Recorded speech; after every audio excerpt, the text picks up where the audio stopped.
Des journalistes autorisés à marcher sur les rails en plein samedi, on n'avait jamais vu ça à la gare du Midi.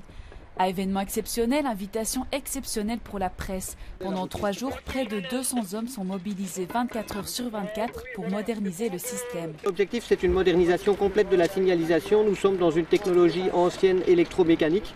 Nous passons au tout électronique, commandé par ordinateur.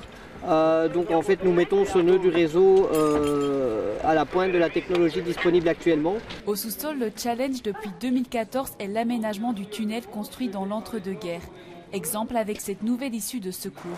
Construite en 1950, elle devait servir d'évacuation d'air aux trains à vapeur. Ici, on profite de cette tour existante pour y créer un accès pour les services de secours, un accès pompier et également une sortie de secours qui peut servir en cas d'évacuation. Matériel pour les pompiers, nouvelle sortie d'eau. L'objectif premier est la sécurité pour ce véritable nœud du trafic ferroviaire belge. C'est le tunnel du monde où le trafic est le plus dense puisqu'on a environ 1200 trains par jour qui l'empruntent, plus de 90 par heure de pointe. Donc la complexité de ce chantier, elle a essentiellement résidé dans le fait qu'il ne fallait pas perturber la circulation des trains et donc réaliser ces travaux de nuit et le week-end lorsqu'il y a moins de trafic sur le réseau.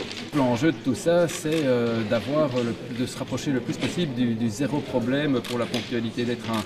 Bon, le zéro n'existe pas, mais on essaye de s'en rapprocher le plus possible, certainement pour la jonction Nord-Midi ici. 3 jours de break pour les quais de la gare centrale, mais aussi ces escaliers qui en ont eux aussi profité pour se rafraîchir.